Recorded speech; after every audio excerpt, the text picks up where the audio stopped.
Livro de Jó, capítulo 3, versículo 10, 11 e 12. Diz assim: Por que não fechou as portas do ventre materno para evitar que eu contemplasse males? Essa é a minha versão, tá, queridos? Por que não morri ao nascer e não pereci quando saí do ventre?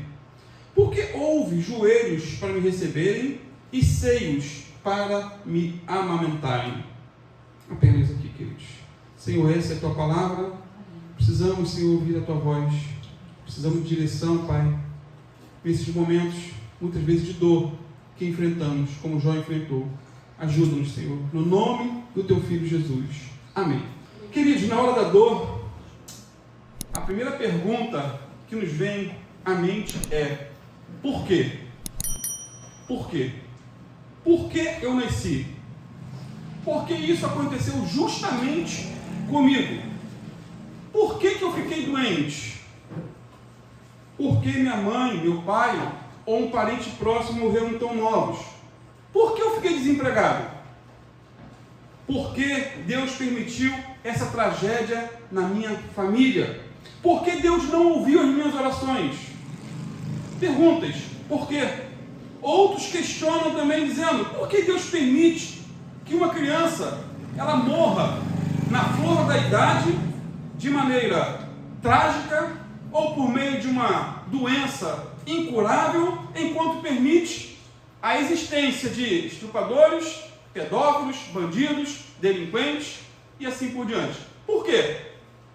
O livro de Jó é cheio dessas e de outras perguntas. Por quê? Por quê? Por quê? E no texto que lemos, ele fez 3 perguntas. Por que Deus não fechou as portas do ventre materno para evitar que eu contemplasse males? Por que não morri ao nascer e não pereci quando saí do ventre? Por que houve joelhos para me receberem e seios para me amamentarem? São questionamentos. Quando fez essas perguntas, Jó estava no olho do furacão. Sabe o que é estar no olho do furacão? É estar no meio de um problema insolúvel, inexplicável, um problemão, por assim dizer. Sabemos que Jó era o homem mais rico do Oriente. Era um Elon Musk da atualidade. Tinha 10 filhos, uma esposa, uma saúde de ferro, muitos empregados. Só que da noite para o dia, ele perdeu toda a sua riqueza, perdeu os 10 filhos no mesmo dia e perdeu a saúde. E é por isso que ele faz essas perguntas recorrentes em seu livro. Por quê? Na verdade, na hora da angústia, Jó levantou aos céus 16 vezes essa pergunta. Por quê? Você costuma fazer essas perguntas no momento da dor? Por que estou sofrendo? Por que perdi meus bens? Por que meus filhos morreram? Por que eu nasci? Por que estou doente? Por que meu cônjuge não me entende? Por que Deus não atende as minhas orações? Por que essa dor não diminui, não cessa? Ao invés disso, aumenta. Por que meu casamento está tão ruim? Ou já acabou? Por que Deus fica em silêncio na hora da minha dor? Sabe qual a resposta do Senhor para Jó? Nesses questionamentos? Silêncio.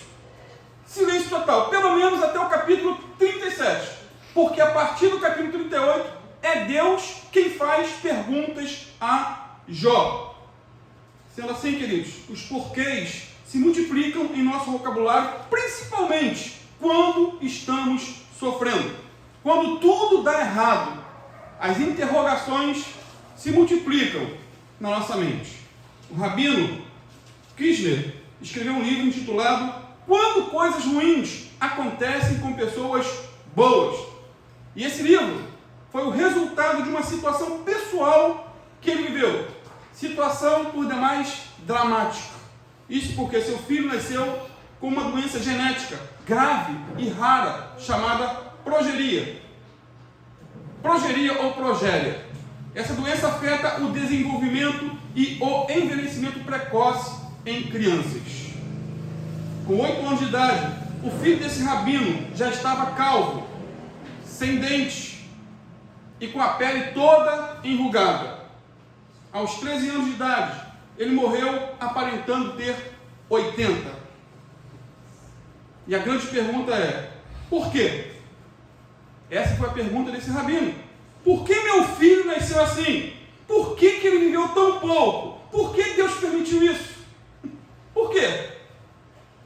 Há alguns anos, perdemos exatamente quase 10 anos, a nossa sobrinha Tamires, ainda jovem, com 24 anos de idade. 24. Ela acordou animada, foi ao mercado fazer compras, no dia seguinte seria o aniversário do seu esposo. Quando voltou do mercado, sentiu uma forte dor nas costas, foi levada à UPA e faleceu. Repentinamente. E ainda na UPA, coube a mim dar a informação, a notícia para a Biana, para minha sogra e demais familiares. Por que ela morreu tão jovem? Essa é a pergunta. Por que Deus não permitiu que ela criasse seus 2 filhos ainda novos, pequenos? Por quê? Foi um questionamento da família. Amados, a morte de uma pessoa amada é como a amputação de uma parte do corpo. É uma dor cruciante, permanente, dolorosa. C.S. Lewis diz que o luto é como um bombardeio voando em círculos e lançando suas bombas cada vez que o círculo é completado. Interessante. Um pastor conhecido perdeu a mãe quando ele tinha apenas 14 anos. E ela estava com 32 anos quando morreu. A pergunta dele foi, por quê? Por quê? Porque há tantas mães velhas e a minha mãe morreu tão nova. Exatamente o pastor Isaltino Gomes Filho. Foi que aconteceu essa situação. Por que tinha que ser minha mãe? C.S. Lewis, no seu livro Anatomia de um Sofrimento, descreve com profunda sinceridade seus sentimentos após a morte da sua esposa, vitimada de câncer. Ele se pergunta, onde está Deus? Por que minha querida esposa morreu? E ele ainda argumenta, muitos cristãos têm medo de fazer esse tipo de perguntas com receio de serem arrogantes ou irreverentes para com Deus. Segundo C.S. Lewis, quando estamos bem, sem grandes problemas que nos afligem, ou estamos felizes em nossos relacionamentos, tranquilos em relação à nossa vida profissional, saúde em ordem, as nossas lembranças de Deus são lembranças de gratidão, louvor, alegria. Quando a alegria vem pela manhã, raramente questionamos ou nos perguntamos o porquê. Nesses momentos, temos a sensação de que Deus está sempre ali, de braços abertos para receber-nos e nos abençoar, quando tudo vai bem. Mas quando estamos passando por uma grande necessidade e um grande sofrimento, quando enfrentamos uma crise profissional e perdemos um emprego tão importante para a manutenção da nossa família, quando acontece alguma tragédia em que pessoas que amamos são tiradas de nós de uma hora para outra, ou quando nos deparamos com uma enfermidade para a qual a medicina não oferece alternativas, quando a alegria não vem pela manhã, multiplicam-se os porquês. Quando tudo vai bem, não questionamos, louvamos. Mas quando tudo vai mal, as interrogações se multiplicam. Nessas horas encontramos uma porta fechada, diz C.S. Lewis, ao som do ferrolho sendo passado 2 vezes pelo lado de dentro. Uma prisão. Um pastor querido, depois de perder um filho vitimado por câncer, 41 anos de idade, toda a igreja, por um ano, orando, jejuando, clamando, fazendo vigília. Mas o filho morreu. Ele tinha a certeza que Deus ia curar, mas Deus não curou. E ele disse, não me encontro numa crise de fé. Talvez a imagem mais próxima de que sinto neste momento é que estou atravessando um grande e escuro vale. Sei que do outro lado uma mesa com um grande banquete me espera, mas até lá tenho de prosseguir com as minhas perguntas, dúvidas, lágrimas e angústias, sendo guiado pelo bom pastor na escuridão em que me encontro. Como Davi falou, né? Salmo 23, ainda que eu passe, ande pelo vale da sombra da morte, o Senhor estará comigo. Nessas horas de dor, de sofrimento, nos perguntamos por quê? Por que Deus muitas vezes não responde às nossas orações do jeito que pedimos? Exatamente como sonhamos. Onde está Deus? Porque Ele não atendeu a minha oração. Sabe qual é a resposta para essas perguntas, queridos? Não há resposta. Não tem como se dar uma resposta. Toda tentativa de resposta geralmente piora mais a situação. Se tentar responder o porquê de determinado sofrimento, porque cada caso é um caso, em particular, a resposta ao problema do mal tem sido objeto de discussão em teologias e filosofias ao longo dos séculos, dos anos. Alguns, em busca de respostas, se tornam ateus. Não creem mais em Deus, perderam a fé totalmente. Não creem. Outros se fortalecem mais ainda. Em meio a uma tragédia, se apegam mais a Deus. Não tem como explicar. Não tem como explicar. Porém, biblicamente, são muitas as causas do porquê o mal nos atinge. Não é todas as respostas, mas a Bíblia dá alguns parâmetros. Né? O que sabemos é que Deus não é autor do mal. Deus não é o autor do mal, apesar de ser soberano, mas Ele não é autor do mal. Ele permite o mal, muitas vezes, em nossas vidas, para nos corrigir, nos disciplinar, para nos aperfeiçoar. Porém, não temos todas as respostas. Hebreus 12, versículo 6 a 8. Viu? Desliga esse ventilador também. Mexendo com a garganta. Está fresquinho, então vira um pouquinho para lá. Isso, mas deixa ligado. Rapaz, foi rápido. Hebreus 12, versículo 6 a 8, diz assim: porque o Senhor corrige o que ama e açoita a qualquer que recebe por filho. Se suportais a correção, Deus vos trata como filhos. Porque que filho há a quem o pai não corrija? Mas se estáis sem disciplina, da qual todos são perfeitos participantes, sois então bastardos e não filhos. Então, Deus açoita tanto os que estão dentro da igreja, como aqueles que estão fora da igreja. Sabia? Que Deus tem seus métodos de tratamento. Quando Ele tem um propósito na vida de alguém, Ele permite as circunstâncias mais adversas para trazê-lo para seu reino. Manassés é um típico exemplo. Manassés, o rei Manassés, já preguei certa feita aqui sobre ele. Esse homem se envolveu com idolatria, infanticídio, macumbaria, astrologia, necromancia e tudo quanto é tipo de porcaria. Tudo. Foi o pior homem daquela geração. Deus ficou tão irado com ele que permitiu que os assírios o levassem cativo para a Babilônia. Mas lá na Babilônia, Manassés comeu, como se diz, o pão que o diabo amassou. Não tem essa frase no mundo? O pão que o diabo amassou. Porém, na hora da sua maior angústia, diz a Bíblia, ele orou a Deus.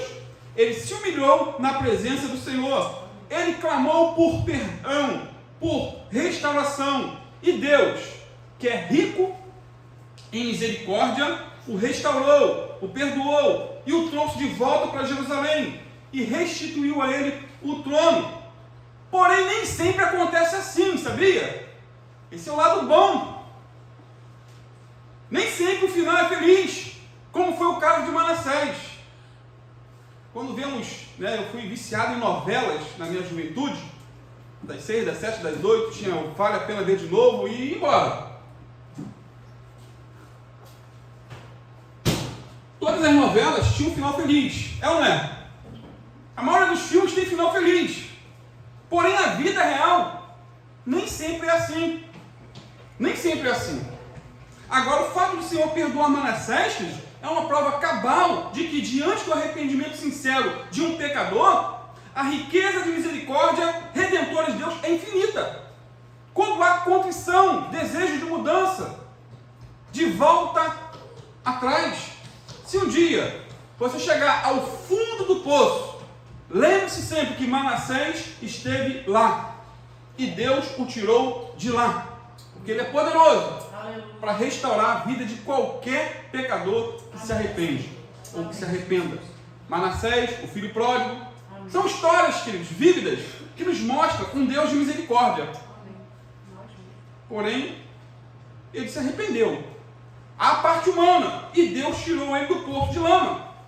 Isso me faz lembrar de um caso que aconteceu aqui no Rio de Janeiro com o pastor Marco Antônio Peixoto, da Comunidade Internacional da Zona Sul, no centro do Rio, no Flamengo. Um caso real. Ele diz que certa feita, já contei essa história aqui, foi fazer um evangelismo em uma das comunidades mais perigosas do Rio. Só que para entrar nessa comunidade, ele precisou pedir permissão ao chefe do tráfico. Lá é tudo por permissão, né? Com a autorização dada, o trabalho foi feito e muitas pessoas se converteram a Cristo. Depois que terminou o trabalho, o chefe do tráfico veio até ele para agradecer pelo belo culto, né? Culto evangelístico. Muitos traficantes se converteram, deixaram de ser bandidos, se tornaram crentes. E esse bandido estava rodeado de seguranças e disse para ele: pastor, eu não fumo cigarro, não fumo maconha, não bebo, não cheiro cocaína. Eu deixo minha cabeça limpa para poder pensar melhor. E o pastor Marco Antônio diz que colocou a mão no peito dele e disse: você é muito inteligente. Se você estivesse do lado certo, Deus iria usar você tremendamente. No entanto, você está do lado errado. Você está do lado totalmente errado. Mas Deus quer mudar a sua vida. Se arrependa dos seus pecados. Se entregue a Cristo. E Ele vai fazer uma mudança na tua vida. Nesse momento, um dos capangas do traficante disse assim: chefe, conta para ele o que aconteceu há pouco tempo aqui na comunidade. Foi assim um fato tão hilário que ficou marcado com os traficantes. E o chefão disse o seguinte para o pastor Marco Antônio: há pouco tempo atrás, uma facção rival tentou invadir nosso território, mas eles se deram mal e matamos quase todos. Mas meus soldados prenderam um jovem de 18 anos e trouxeram até mim, porque eu queria matá-lo. Só que quando eu desci o morro para matar o rapaz, uma voz dentro de mim disse: não toque nele. Não toque nele. Não toque nele. E quando eu me aproximei do rapaz, disse: olha, o cara lá de cima, o traficante falou para o rapaz que ia morrer. O cara lá de cima e eu concordamos que hoje você não vai morrer. Aquele lá de cima está dizendo aqui dentro de mim que não é para te matar. Não sei o que está acontecendo, no entanto, eu vou te dar apenas uma chance, uma oportunidade que você vai ter agora. Você vai descer daqui correndo e vai entrar na primeira igreja que estiver com a porta aberta. Meu pessoal vai atrás de você. E se você não entrar na igreja, eu vou mandar te matar ali mesmo na rua. Aí o chefão gritou para ele: sai daqui, some da minha frente. E o cara desceu o morro, voado, e entrou na primeira igreja com as portas abertas. Parecia uma flecha e se jogou na frente do púlpito e pronto, chorando. E os capangas foram atrás e viram tudo. E foram relatar. Ligaram para o patrão: chefe, ele está chorando há 1 hora. Depois ligaram de novo: chefe, está chorando há 2 horas. Chefe, está chorando há 3 horas de agonia. Resumindo, esse camarada que era filho de crente, esse que ia ser assassinado, filho de crente, e estava desviado, ganhou o maior susto da sua vida para se consertar com Deus.